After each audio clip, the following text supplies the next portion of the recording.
I'm right here at Yellowstone National Park. I am doing the Chex Mix Deliciously Unpredictable Road Trip, where we're starting right here at Yellowstone, making our way all the way down to the Grand Canyon. I'm doing this with the AB family. They're a Vine family out of Toronto. They post all kinds of crazy, funny videos. And along the way, we're going to be making a lot of stops and doing a bunch of crazy things. You know, we're going to be giving away stuff and doing wonderful things for people, and doing crazy things ourselves. And it's going to be a lot of fun. And we want people to come and check it out. And the way they can do that is go onto any of the social media platforms using the hashtag ChexMixRoadTrip, and they'll be able to see all of the videos and photos from our road trip. Sounds like fun. Yes. Seems like the logical follow-up here. There are tons of flavors of Chex Mix. Which is your favorite?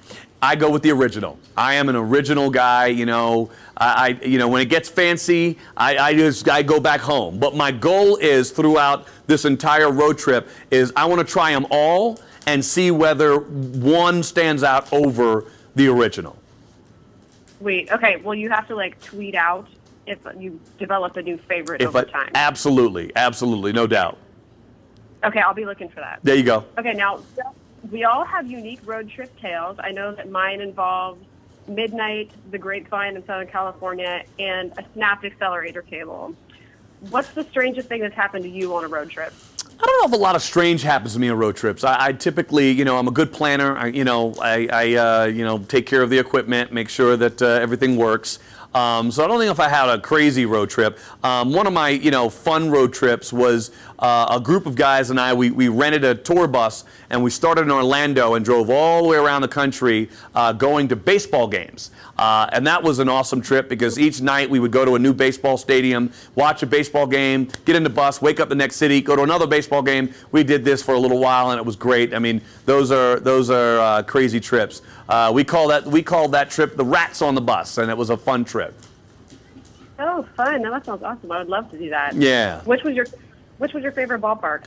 Well, the ones that we went to, we didn't go to that many, but I loved Miller Park in Milwaukee. That's a really great park.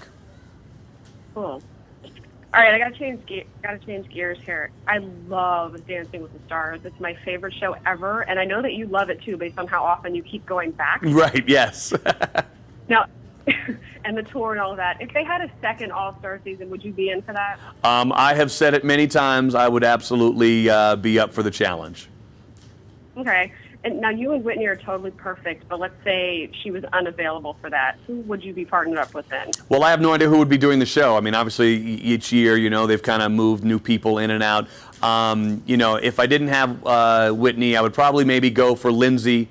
Obviously, she was part of our trio dance, so she's part of the crew. Or maybe even if they brought Cheryl back, I'd go with Cheryl simply because those were two that I danced with. So, you know, I would stick with the people that I know and go with that. But, you know, it'd be very hard for me to not want to dance with Witney. That would be I'd break my heart if I had to do that. But you know, I would have to want Witney. But those would be two that I could probably go with.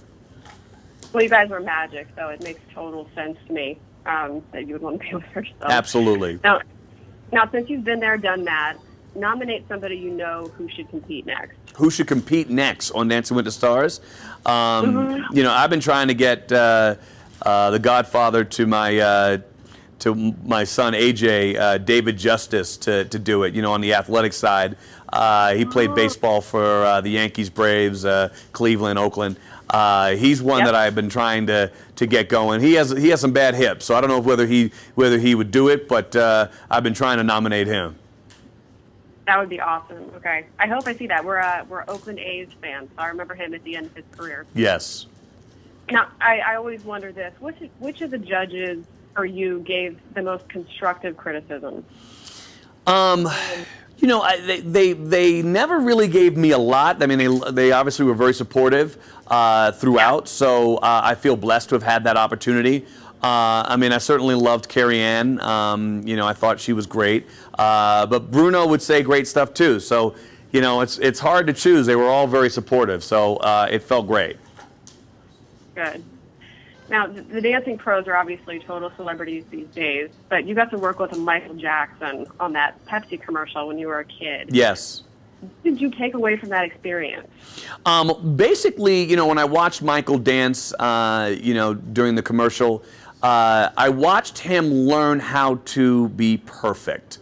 And to do it over and over and over and over again till it's absolutely perfect. And that is something that I was able to take with me on to Dancing with the Stars. I would rehearse 5 hours with Witney, and then I'd go home and rehearse another 2 hours by myself, just going over it over and over and over again till I felt like it was perfect.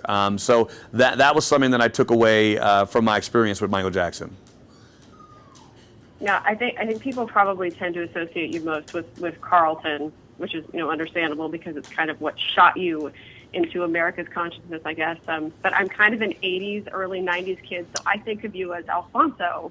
Absolutely. Silver Spoons. What was the most Silver Spoons. What was the most memorable part of that experience? Do you still talk to Rick Schroeder? I do talk to Rick Schroeder. We talk all the time. He actually came twice to Dancing with the Stars to support me and root me on. Yeah, so I still talk to Ricky all the time. You know, we're still good friends, and our wives are friends, and you know, it's great. It's great to have friends from, you know, all the way back. Yeah. You think he'd ever get out on the ballroom floor? Well, you know, the casting people and the producers, they've all, you know, asked me to see whether I'd get him on there. He was like, yeah, I don't dance. Okay, that's fair. That's fair. Now, we all know that you're taking over for Tom Bergeron on America's Funniest Home Videos. What are you going to do to try to make it your own show? I'm just going to be me. You know, I think if you know, overdo it and try to do too much, I think that doesn't work, and you know, people, you know, feel like it isn't real and authentic. So I'm just going to be me. I'm going to go out there and do what I do and just try to allow my personality and my energy to flow through, and hopefully people love that. You know, I think Tom Bergeron did him, and everybody before him did their version of who they are, and they brought their own talents to the show, and I feel like I'm just going to go and be me, and just, you know, maybe a little updated version of what Tom did all those years, but I'm gonna allow my energy to flow through. Okay. Now, between this road trip you're embarking on and America's Funniest and your family, you seem like a pretty busy guy.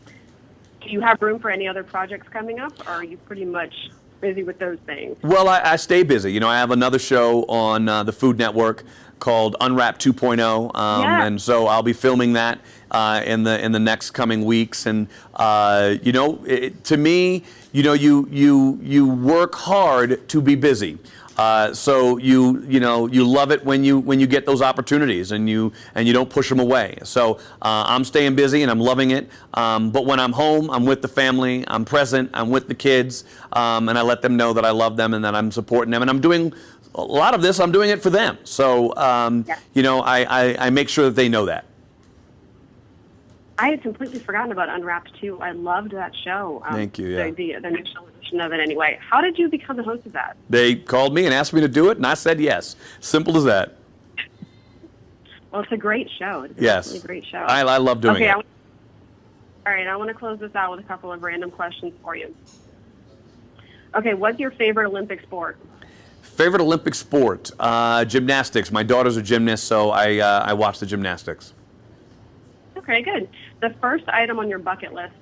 First item on my bucket list. I've probably knocked off a few items on that bucket list. You know, yeah, I don't even know what's left right now. You know, I probably want to drive a race car around Le Mans. Ooh, that would be awesome. Okay, and your favorite dancer of all time? My favorite dancer of all time would be Mikhail Baryshnikov. Oh, beautiful. Okay, well, Alfonso, it's been a real pleasure. I'm a big fan.